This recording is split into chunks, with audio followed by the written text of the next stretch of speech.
You're watching Mallrats, a Star Wars podcast. Thank you for listening.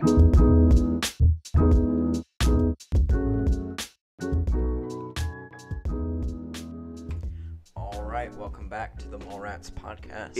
It's been a bit. It's not that long. It's been a week. It's been a bit since we've been on and doing this. We are very excited to finally talk about Obi-Wan Kenobi. We haven't watched the other episodes, despite them being out. Truth, yeah. We, as we've said before, life happens, different things in both of our lives have taken us away from getting together to do this.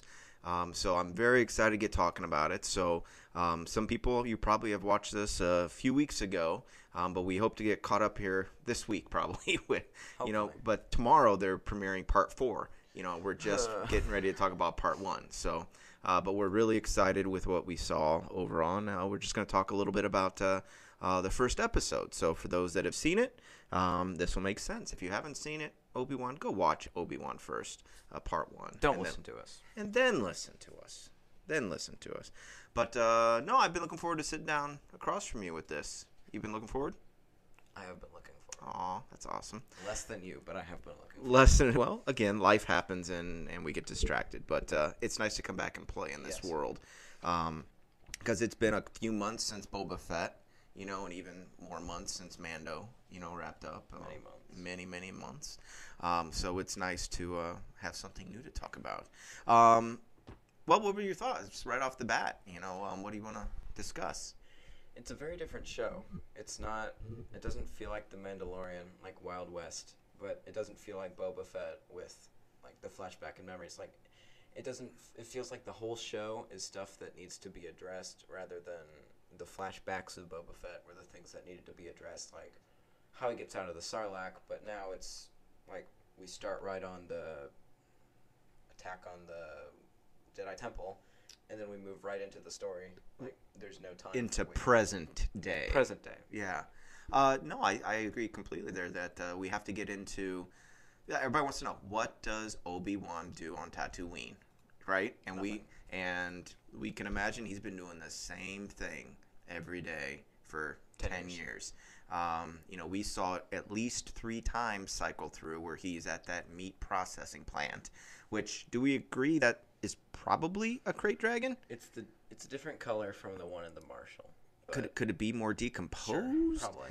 I don't know. It had more Stegosaurus type dorsal fins. Because, like you pointed out, they came from the back to the front. Yeah. Wouldn't all the meat be in the front? Or wouldn't you start at the front? Well, when we saw it blow up in the, before, it was all gutted.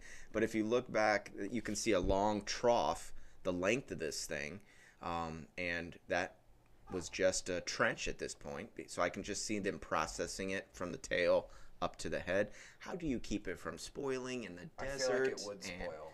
Maybe the lack... Okay, this is... Not enough salt would cure that. Not enough salt. It's definitely drying out. But yeah, I don't know.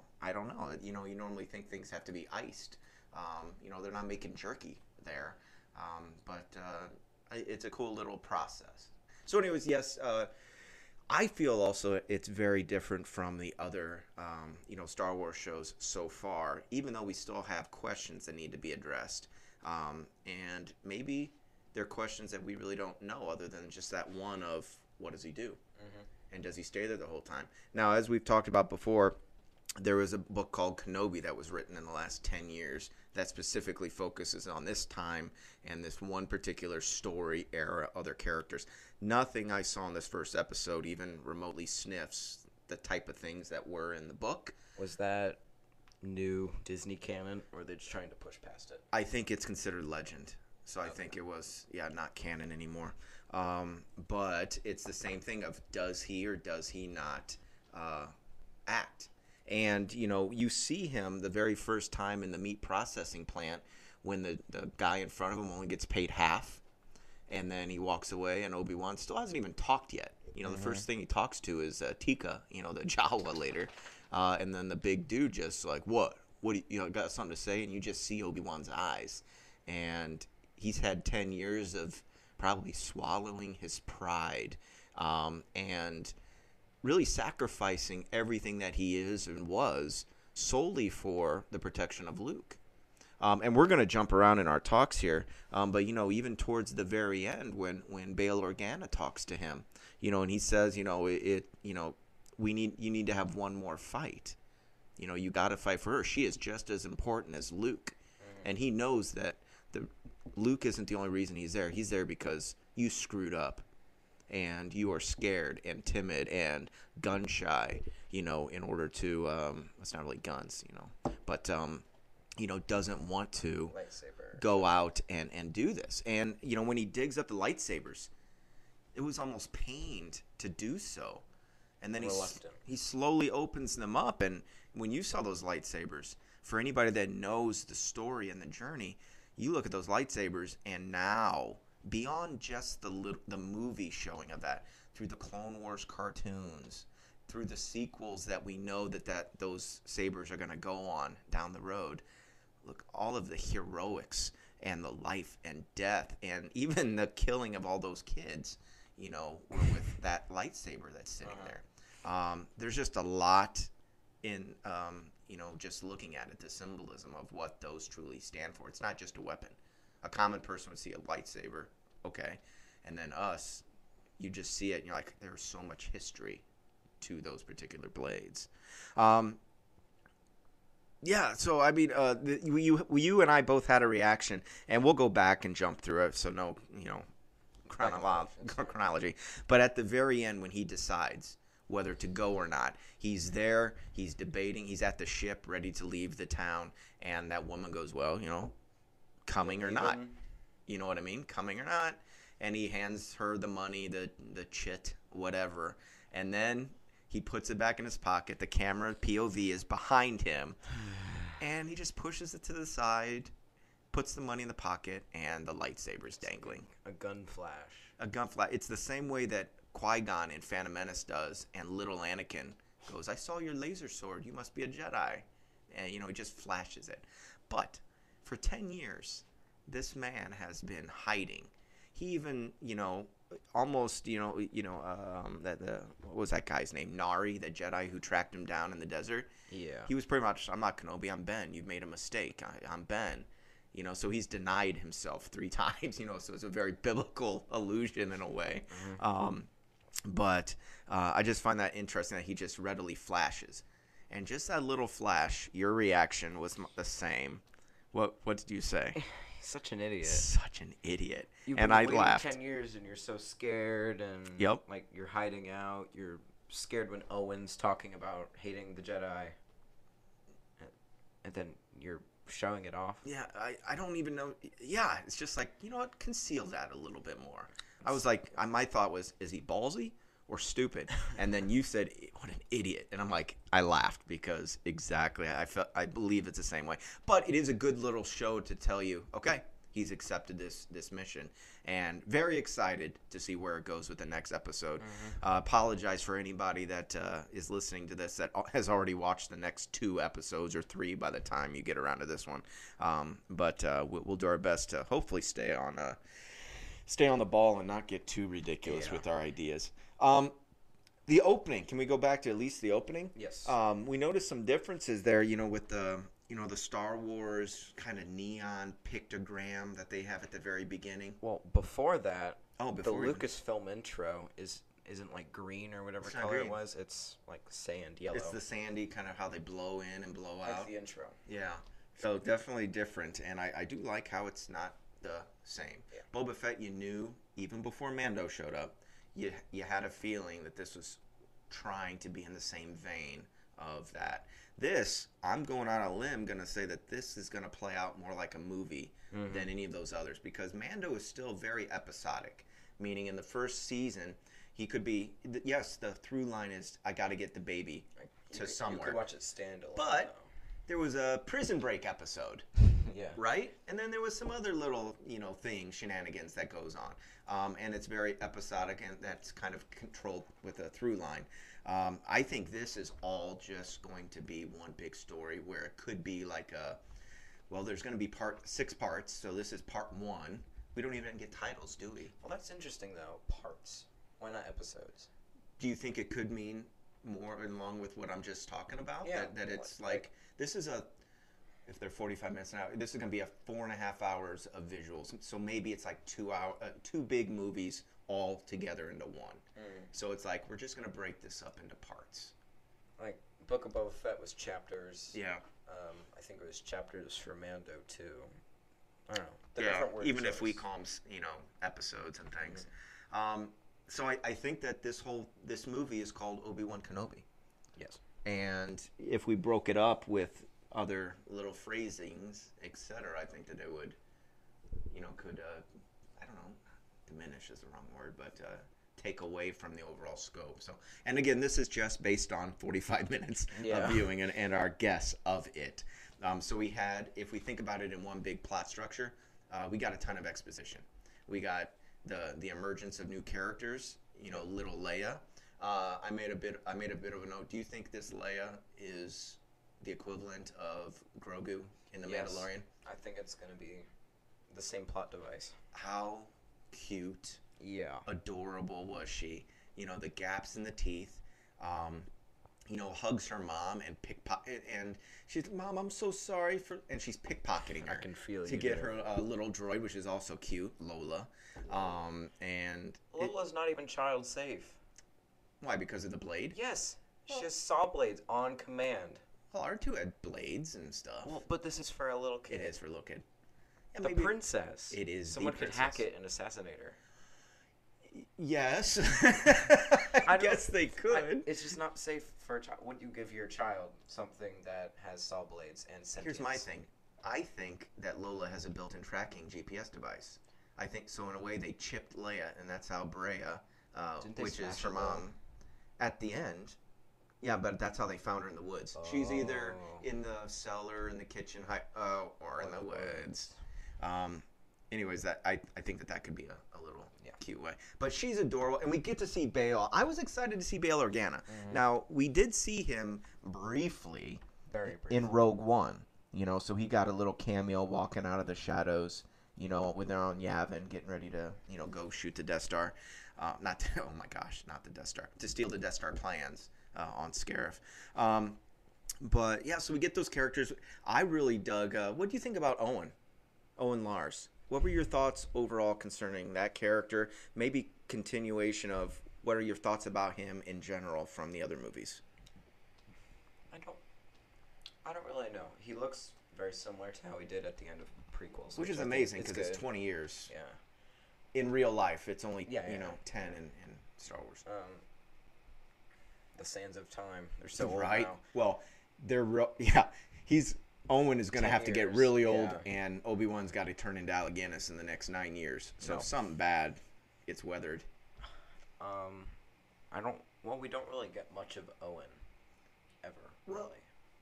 Leading up to this episode, I would agree. Yeah. You get him as that. I mean, this in New Hope, the only time we see him before he gets burnt to a crisp. You just see him as kind of the father figure, obviously, raising him. I need your help. Put off college for another year or the academy, all of that. And then when we see this character back in Attack of the Clones, he barely talks. He goes, "Well, I guess I'm your brother then," to Anakin. So he's nothing. But right away when Obi-Wan is spying on them, which did you notice Obi-Wan's gloves? Yep. Fingerless biker gloves. It was just, I thought, what a unique fashion statement for Tatooine. You need those fingertips exposed. But we have, you hear him yelling for Luke and goes, "Luke! Luke!" It sounded identical to when the older one is yelling to Luke and they find out, no, Luke went off with the droids, because R2 rolled away. But I'm like, okay. And then his big scene, really back in the city where he approaches Obi-Wan, and as we see in the trailer, what, you're going to train him? You want to train him just like you did his father? Oh, snap, that type of thing. But I really thought that this is a ballsy dude, how he doesn't back down from Reva, and we'll talk about the Inquisitors. But, I mean, she straight up threatens him and his family, and all he has to do is point to Obi-Wan over there in the shadows, but he's still loyal, knows what's right or wrong, whether he I think he was truthful. He doesn't like Jedi. They're vermin, whatever. But I don't know. I just really saw a strong character in somebody that we never really got to know much about. Definitely. And I doubt he's going to be a big player in this. But, I mean, he's not going to go and wield a blaster and fight alongside Obi-Wan. He's a farmer. Honestly, I'd be surprised if Obi-Wan used a blaster, which... Well, in the trailer... So uncivilized, and right? He's using a blaster. We see it in the teaser. So that's going to happen. No. Well, he used it to beat up Grievous. That's what shot him. That's how he broke. That's why he said so uncivilized. So uncivilized. He had to use it. He did. So, but now he's got his lightsaber. So, but you just can't hide when you use those things. Mm-hmm. Did you notice anything about the lightsaber usage in this? Did it spark anything? No. To me, it just seemed like extra cool. I thought they were brighter. I don't know if it's that we didn't get really any lightsabers in outside of the white sabers of Ahsoka. But a dark saber. I don't know, the green at the beginning, if we go back to the beginning, we start with we get to see Order 66 from inside the temple, and we see this amazing Jedi fight and protect the kids. But that's just my favorite lightsaber isn't red, even though that's my favorite color, but it's the Luke green lightsaber in Jedi. And hers was just like that. Reva's red was just like pulsating, almost like Kylo's in a way, not crackling and popping, but it just, I don't know, and it was more pointy than I see other things. The opening scene, like with Order 66, it felt like, I don't know why, but like how it was staged and how it looked, it felt like a live show at Disney or something. How it was like all flippy and acrobatic, but it looked real. It did. And the camera was moving like it was a ride or something. If you go back and look at it, it starts in the room, and then a couple come in and shoot, and she protects them, and then she goes, "Come on!" And the camera goes. We are the POV shot where we go and are in it as them, which kind of made you fearful because you're like, okay, things don't go well for the Jedi, and then the kids over the dead Jedi are like, well, what do we do now? And one of them says, "We run," which is what all the Jedi that survive do, and then that goes right into the credits and moving along. But I really enjoyed seeing that the battle play out there.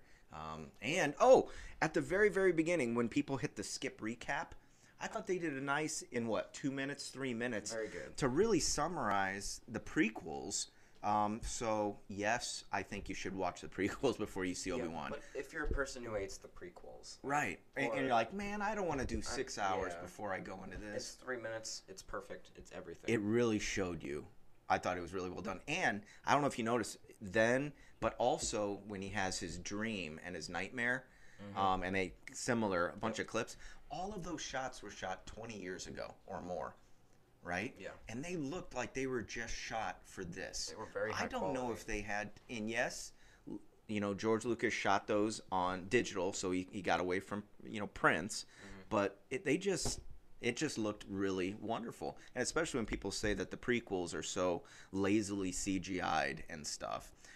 It didn't feel like it at all. So, good. You want to talk about Inquisitors a little bit? Give us a little bit of background on those from what we know about from Rebels? Yes. The Inquisitors have been mentioned a few times, especially in like Star Wars Rebels. I think that's what it was. I think that was the main presence. Yeah. They were like the bad guys, besides sometimes Thrawn. Now, can you remind me, do they have Force powers? We should know this. But they are not Sith. I don't feel like they are displayed in the cartoon like they are in Kenobi, but maybe the Grand Inquisitor? I don't know. Here's the thing, guys. They are not Sith. They are specifically not Sith, but they're recruited by the dark side so it's almost like the dark acolytes and things like that in some of the comics and things. So maybe we'll figure that out in the next couple of episodes if they, have the Force. Yeah. I don't know. Sorry. All they do, their main purpose is to go out and hunt and kill all the Jedi. Very simple. They've been doing it for a very long time. Right. They said they were hunting for 10 years. They still haven't killed all of them. Yes. And the Reva, who is sister, what did we say she was? Third sister. Third sister. Yes. Okay. Now, there is from back to what you were talking about, Nolan, the Grand Inquisitor in the cartoons, then fifth brother, which is the gentleman we see here, No, or is he? Gosh darn it! I'm getting the numbers. It's fifth brother, third sister, Grand Inquisitor. And Grand Inquisitor. Okay. Because I remember distinctly that there was a.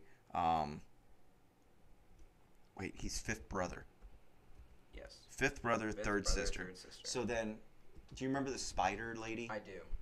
Yeah. That's the one that I'm getting confused with. I think she was. I'm looking her up. I think she was like the seventh sister or something. It doesn't matter. The point being that there's this group of Inquisitors who go around and hunt Jedi. Right? The Grand Inquisitor, he really didn't play too much into this first episode. Yes, authority figure. Yes, you should fear me. What do you think about him? And we can talk about characterization as well as aesthetics if you like, but how they look, things like that. They look weird. Yeah. That's all I have to say. Can't elaborate any? I can't. Well, the Grand Inquisitor guy in the cartoon, he's very like tall head, very slender.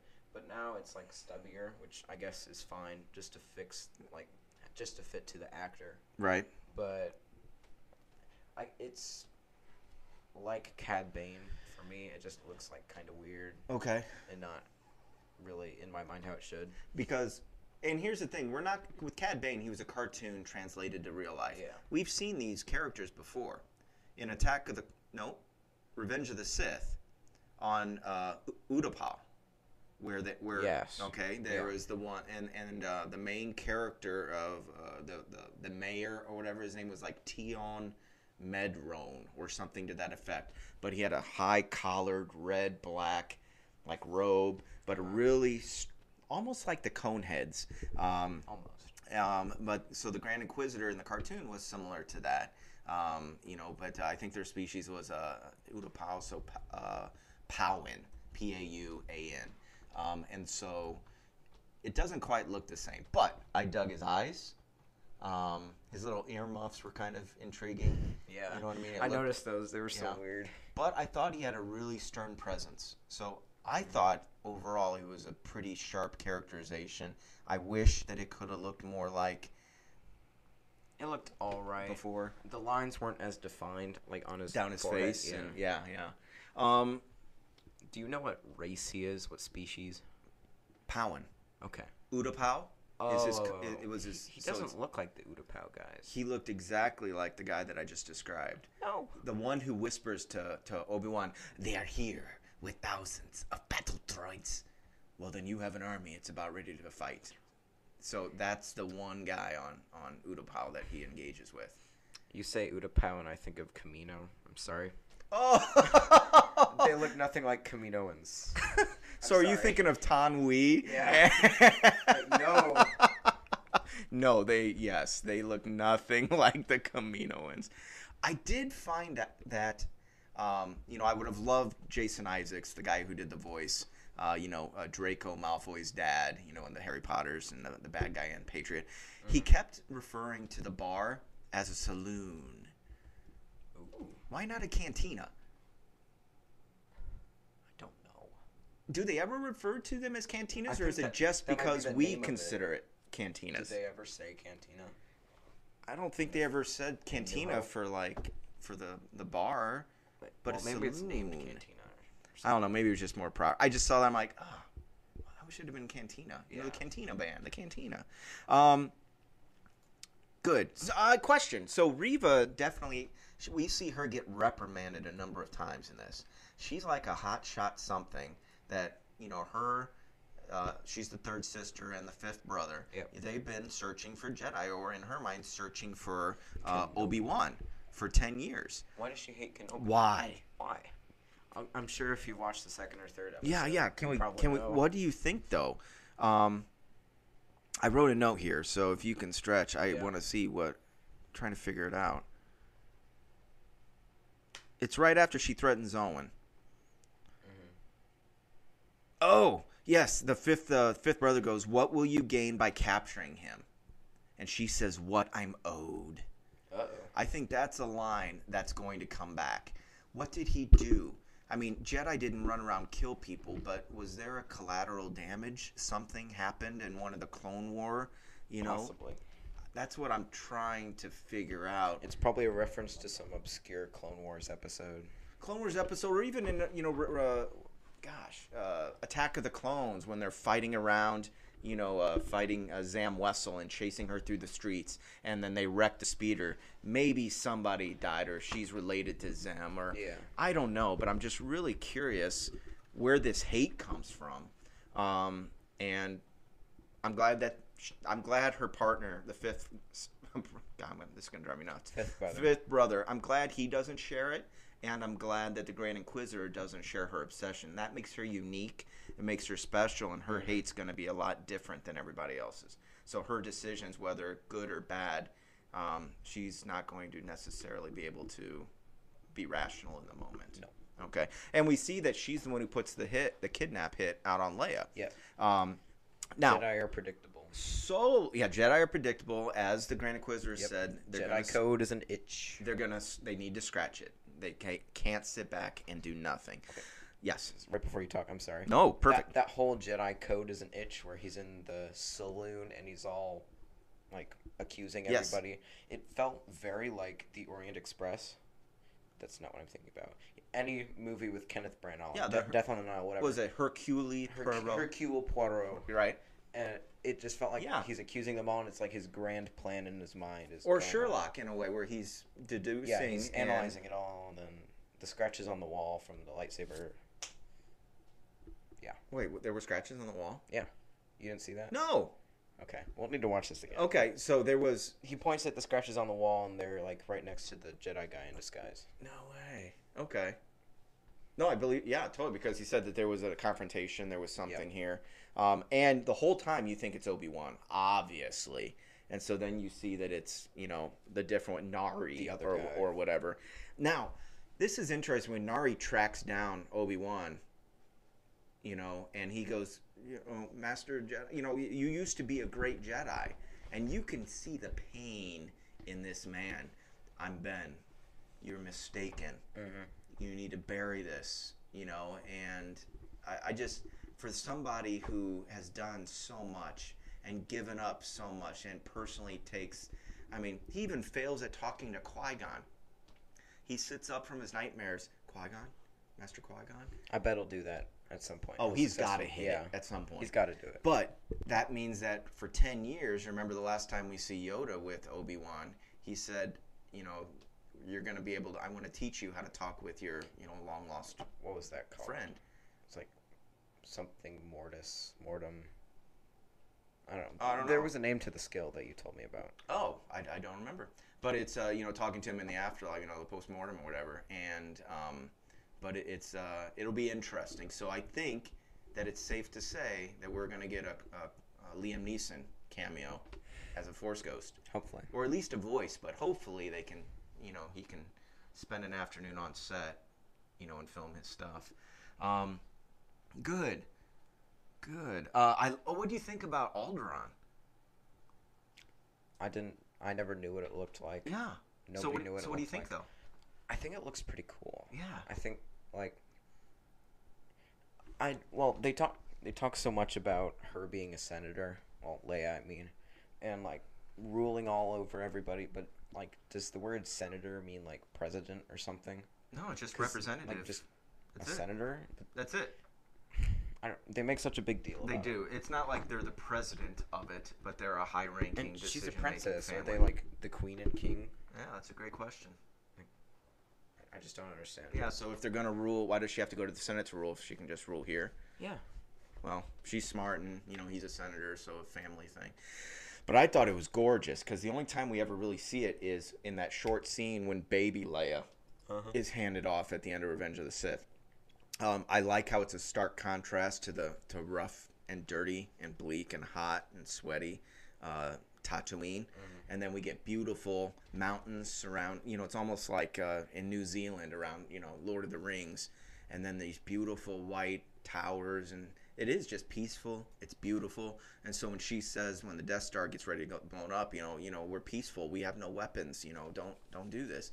So next time you ever watch the Death Star blow up Alderaan, I challenge you not to think about this scene. These moments. Yeah, I guess we get to see little Leia, and we talked a bit, very intelligent. She has that jerky older cousin who's very rude to her and puts her in his place because you're not really one of us. And then she puts him in his place, and yet they force her to apologize to him because they're the guests, and you're not supposed to. But we see intelligence. We see that she's been able to read people and motivations, and why are you being the way you are?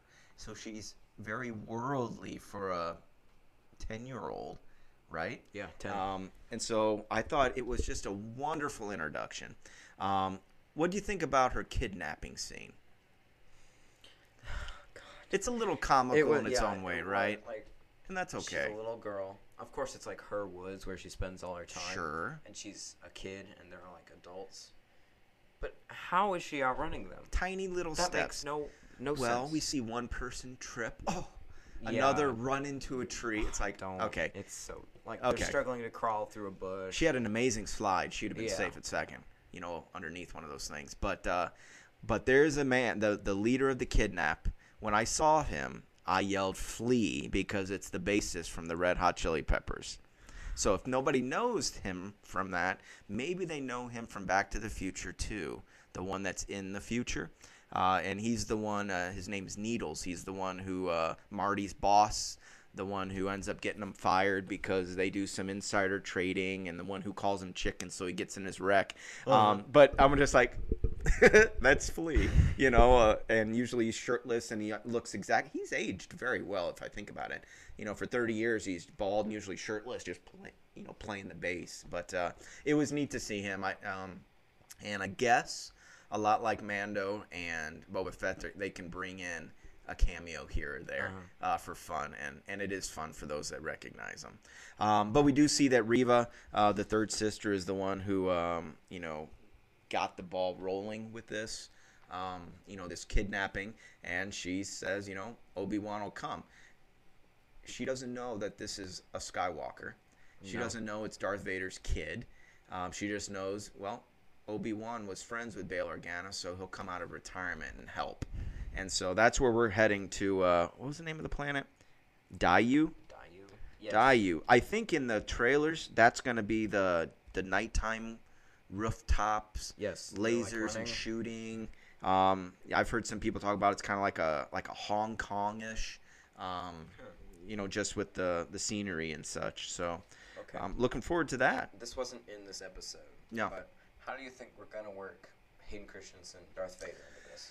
Okay. Is he going to be on Daiyu making a guest appearance? Is he going to be there an episode, or is he going to be like the big dad? We're going to look really, really foolish if majority of our audience already knows this answer. But the next episode. I still think, or maybe I don't even want Obi-Wan to fight him. I don't think they should fight. He doesn't even know Darth Vader is Anakin Skywalker, I don't think.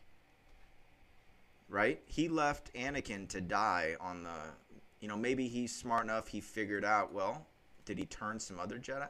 Well, hold on. He knew he got to see the holovid after, remember when him and Obi-Wan and Yoda went back and watched the holovid? And so they saw Palpatine say, "Rise, Lord Vader." So, maybe he's heard of Darth Vader at this point and has made the connection that Anakin survived. Or he's going to have that realization at some point. I don't know. I just, as we talked about it in the previous episodes when we were brainstorming for this, there's a line in A New Hope when they finally duel and he kills Obi-Wan that he says, the last time we met, you were the master, only a master of evil. And now I'm the master, only the master of evil, Darth. And so that's alluding to the last time that they met was on Mustafar. Okay. So maybe they don't meet. So maybe they don't. It's a separate story. Maybe Reva secretly working with him. Maybe that's part of her motivation. I mean, aren't they Inquisitors? They're Inquisitors, but maybe Darth has told her something that Obi-Wan killed your father, or something, and then so she's trying to kill. I don't know, but yeah, I just see him as being more of a boss, in charge. Similar to what we see in Rebels with him. Kind of, Thrawn. I hope we see him fighting, but other than him just strolling around and, a battle shows up, so I'm going to go Rogue One on everybody. I want more Rogue One fights. I just don't. Of old New Hope fights. Because he's newish. He's still 10, right? He's still 10 years of Darth Vader. Mm-hmm. So he should be moving pretty well through that. So I don't know. Do you have any thoughts? You just want to see him fight more? Yeah. That's it? Well, that's fair. Well, I want him to show up, and I want more of this is where the fun begins. And I want more. I hate the sand. Yeah. See, I'm not sure you're gonna hear. I still hate the sand. I don't think any of that's gonna happen. But...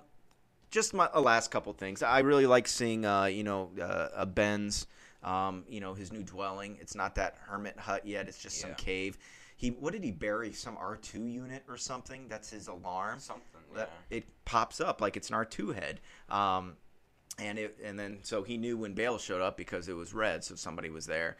I like his relationship with the Jawa that explains everything about how he can get stuff and deal and barter. We're wondering about that town. I don't think it's Mos Eisley. It's not Mos Espa. You said Anchorhead. Well, the only reason I say I think it's Anchorhead is because the Jawa says I could smell you from Anchorhead. And so let's just go with Anchorhead until we hear otherwise. Okay. Because we're just establishing more, cities in this on this planet. But I did like the toy plane, which we don't even have to see, but it's an Easter egg to Luke Skywalker in A New Hope. When he's talking to the droids, he's just kind of holding and flying around this model plane. It looks like almost like a Lambda shuttle, from Return of the Jedi that the Empire flies around in. But, just like Star Cruiser, flying it around. And we didn't even have to see it. But the moment he got it from the Jawa and then tried to pawn it off and give it to... And so somehow, because Owen returned it, it's going to have to get back. Maybe that could be like the closing scene that him and Owen can get, on a good. I think there's going to be more bonding than that. Yeah, but if he's heading off planet, I don't know how much more Tatooine there's going to be unless he somehow gets the girl and decides to take her back to Tatooine. But wouldn't that be stupid? Because the whole point of splitting up the two twins, it was. Put them on but far reaches, areas of the galaxy, so that if you ever found one, the other one was going to be safe. Mm-hmm. There's no way he's going to bring her back to this planet and then have Luke a little Eopie ride away, a little, alien camel ride away. That'd be just stupid. Why would he keep him? Why would he keep Leia? Well, if he's going to find her. So if he finds her, if he rescues her, where's he going to go? He has to get back and keep an eye on Luke. Yeah. So it's almost like he has a pet that he has to go home and water and keep track of and make sure it's being fed while he's away. And that's Luke, because that's why he just can't get away. Owen's made it very clear that that's not his job, that it's his kid. It's his kid, so stay there, family. But still, he has that duty to what? Guilt to Anakin for failure. His own penance.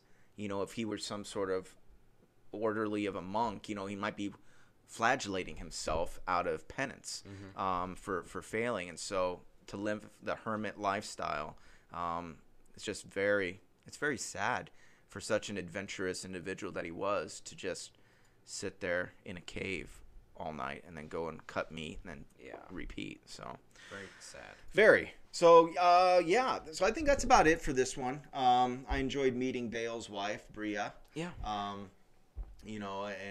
Little Tika and, but little Leia was adorable. I enjoyed this first one a lot, and I'm really excited to watch the second one soon. It's a very good first episode. Mm-hmm. Any parting shots or anything?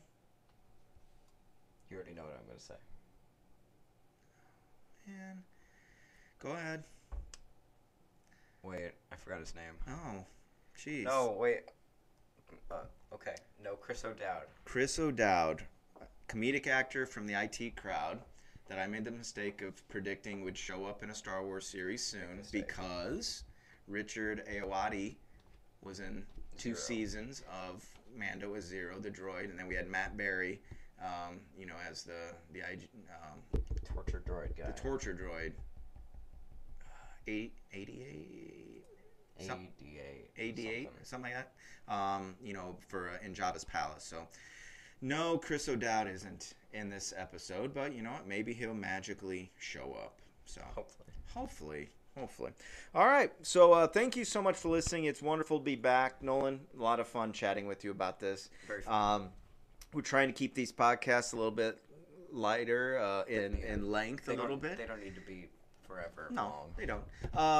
If you have any questions for us, Nolan, how can they get in touch with us? Well, you can email us at mallratspod@gmail.com, or you can contact us on our various social medias, and hopefully Kat will do her job and be our social media manager. And something like that. Yeah, something. Yeah. I think that works. That works. So tune in. We'll get the second one watched and recorded here real shortly. But enjoy this one and let us know what you think. What do you think about the episode, the first episode? By the time we record the second one, if you have any questions on the second one or just any Star Wars, because they had Star Wars Celebration last weekend. So there's a lot of news coming out. Bad Batch season premiere is going to be in the fall. Yeah. Andor's coming up here in August. And that's all before we get into Mando in the spring of next year. So just got a lot to squeeze in. So any questions, please hit us up. Otherwise, thanks for listening to Mallrats Podcast. I'm Nolan. And I'm Bob. Goodbye. Bye.